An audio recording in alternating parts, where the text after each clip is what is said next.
How much money will you take home when you start your job in London? Woo! Okay, firstly, before we start, I just want to say thank you for everyone who is rocking with me, keeps watching, subscribing, and keep doing it. It's free to do this, man. Just support me, just comment, whatever you want. I will get back to you as soon as I can with absolutely everything. But yeah, just want to start with that. So yes, subscribe, comment, share, like, all that good stuff.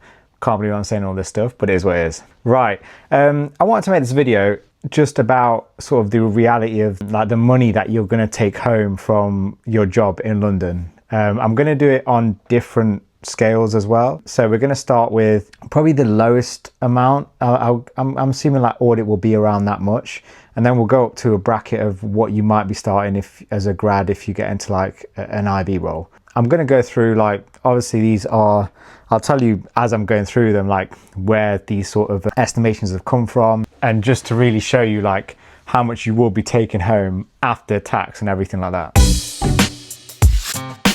Right, so let's get straight into it. So let's say you were starting on a job and you're going to be on an annual salary of £30,000. Now we're going to negate bonuses from all this because in audit generally you don't get a bonus unless, even if you do, it's going to be quite small. Let's just start with 30 grand. So 30 grand monthly gross is going to be 2.5 grand. Now you might be thinking, oh, that sounds sick, but this is where it kicks in. Okay, so we're going to assume for all these scenarios that there is a pension scheme where you pay 5% of your salary into this pension pot, because that's kind of like a typical thing. Sometimes your company will match it, or like maybe it'll give you 3% for every 5%, things like that. Like the typical one, which is kind of crap, is 5% and 3%. So you give 5%. So say that out of this 2.5 grand, 125 quid of it at 5% goes into a pension pot off your payslip. Boom. On top of that, you will have tax to pay, income tax. Now, this is assuming like you don't have any other income coming in. Yeah, so, and this is also not taking into account your personal allowance as well. So this is basically just rough, like what you would be on per month. This is how much you would take home and be taxed. So your tax is about £266 a month. Now, on top of that, you got to pay national insurance. Yeah, it's great. So that's £106. On top of that, if you have taken out a student loan, I think if you start after 2023 or in August 2023, you'll be on repayment plan 5, I'm assuming. So this is going to be done on repayment plan 5. So out of that, you will, for the 30 grand that you're going to be earning, you'll pay £27. Which, to be honest, it doesn't sound that bad. It sounds all right. Now, I know some of you might be listening to this and be like, I'm on payment plan 2. I'm doing payment plan 5 because you actually pay back more. It just works out better for this, just to give you sort of a more prudent calculation. So yeah, after all them deductions, you're going to be left with £1,976. So that's kind of like your baseline, right? Before you spend anything. So this is the amount that you're going to get into your account. And you're just like, wow, where's 500 quid gone? Well, that's where it's gone. Right, now, the average price right now for renting a room in London is £982. That is just for the room. Let's deduct that. On top of that, you're gonna have to pay bills. Now, if you're living with people, that would be slightly less. So I've gone for that approach here, and I've whacked in 60 quid a month for bills as well. You know what?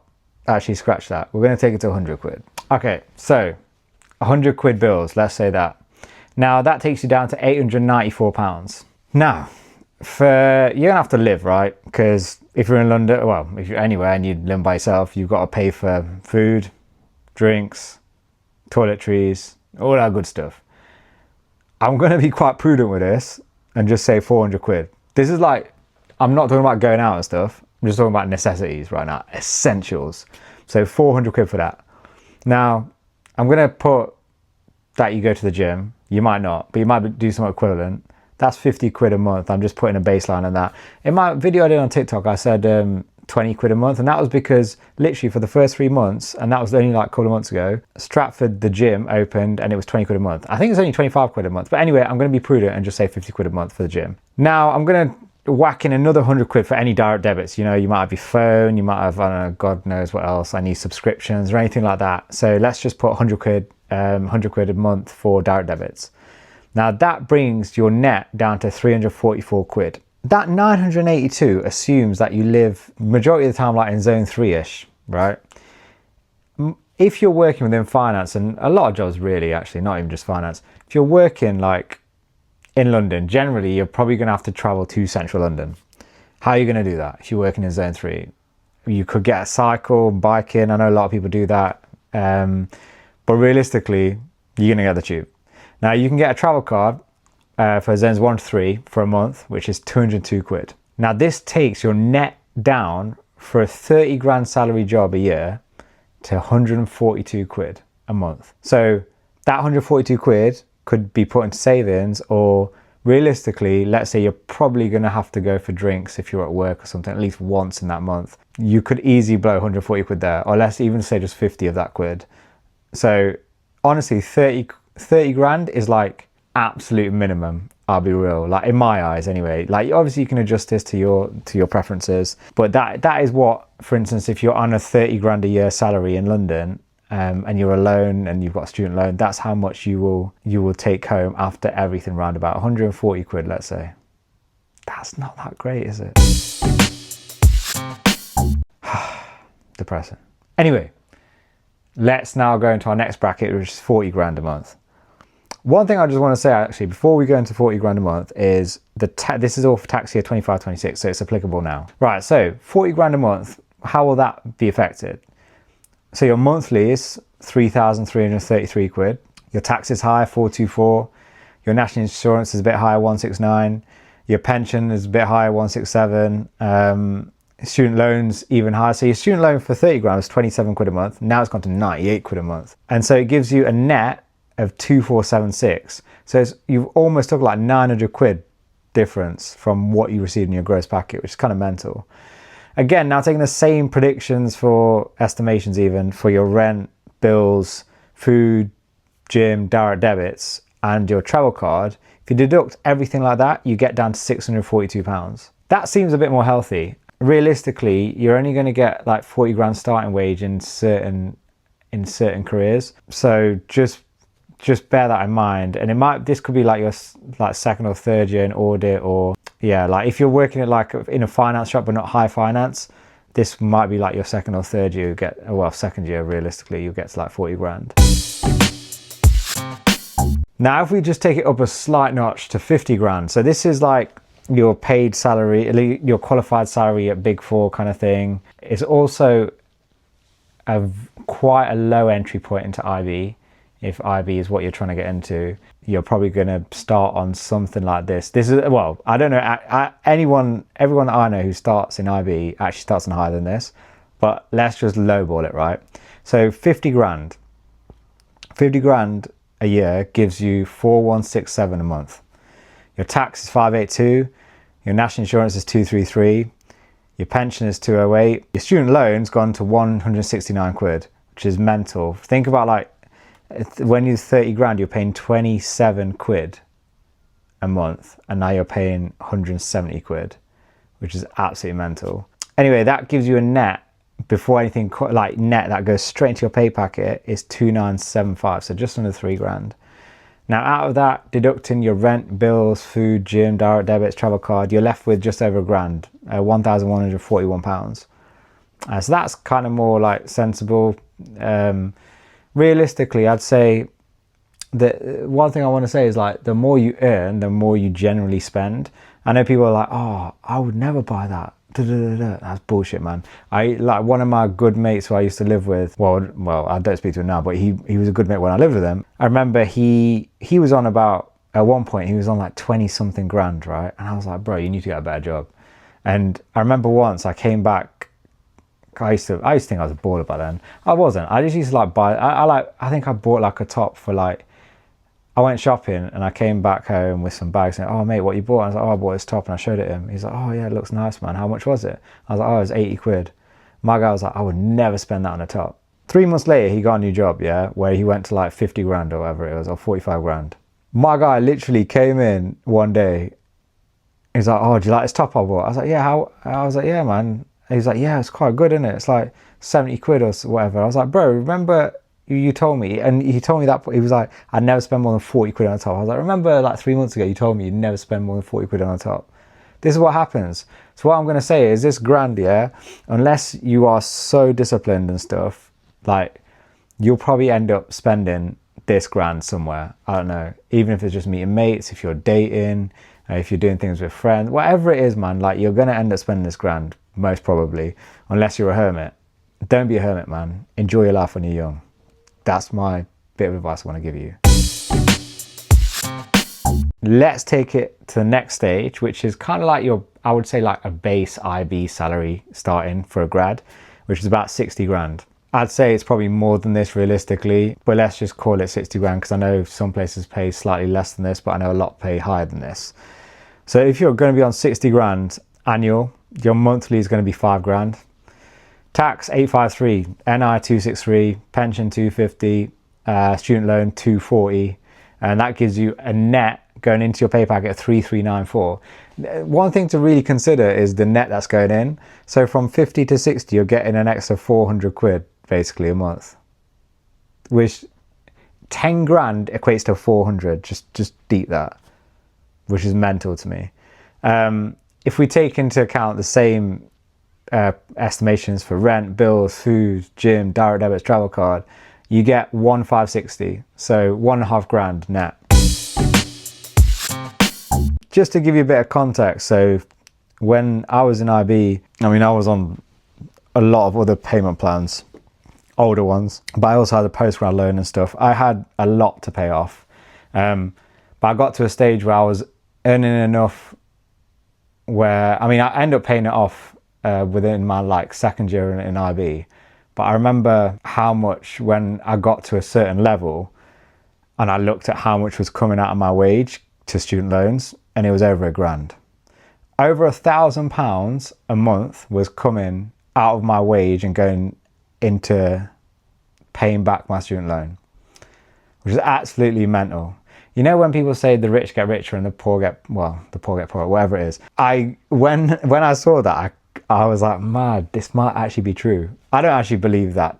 I believe it to an extent, actually.